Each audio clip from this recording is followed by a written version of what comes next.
I wasn't even born, or was only a kid, when racism and hooliganism tarnished English football in the 70s and 80s.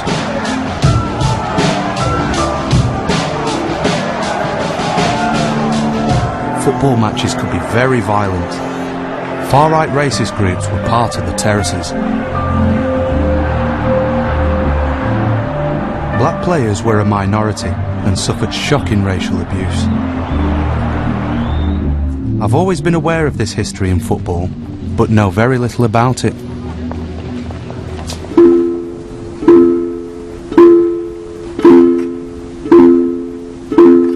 Delving into the game's dark past has stirred up something very close to home.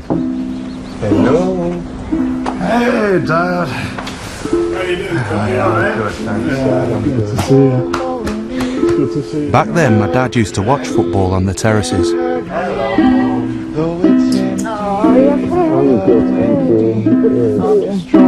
He's always loved the game and has followed my career very closely. Do you remember that one, Clarke, from the Blackpool? Brilliant, brilliant, yeah. Those generation games. Yeah. This is when I made the big time. My first professional contract at Blackpool, £200 a week.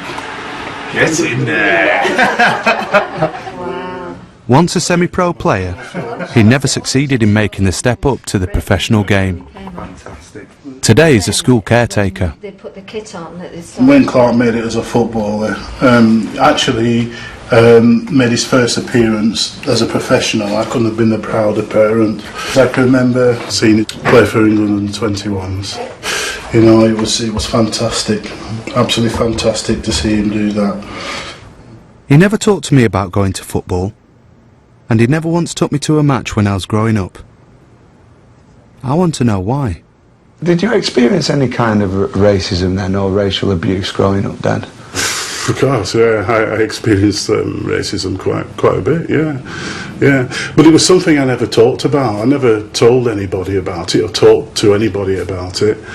You know, I just endured it like a lot of us did. For instance, I couldn't take you on football matches in those days. Well, that was going to be one of my questions, Dad. Is that why you didn't bring me to a game? Very much so, very much so. What were some of the terms that you used to hear on the terraces or when you were getting abused? Oh, Clarke, do you really want me to say? Yeah, you know, this is real, Dad, you know, this is what you had to hear and put up with.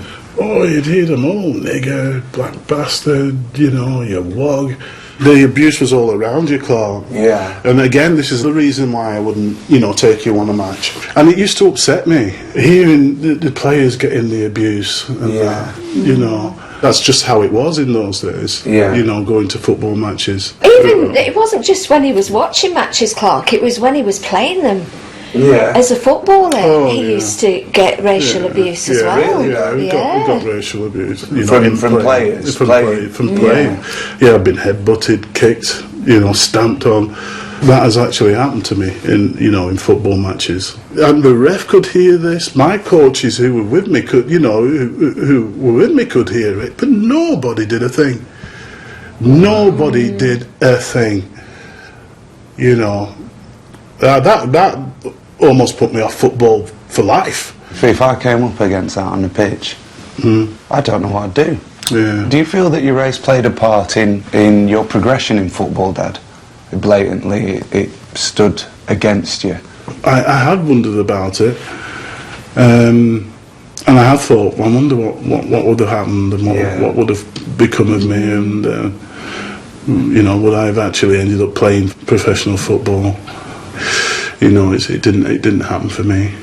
Yeah. You know, and that's something, you know, that's the way life goes sometimes, isn't it?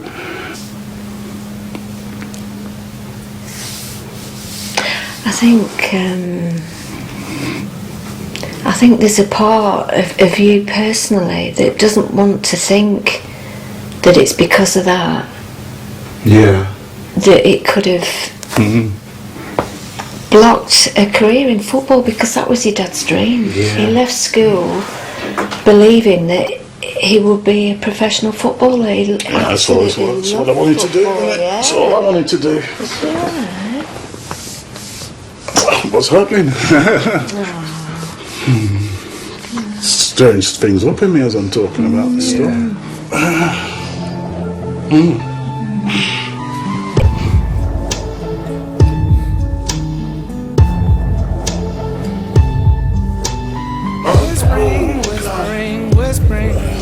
as I fall through the low dreams. I said, who will care for the falling?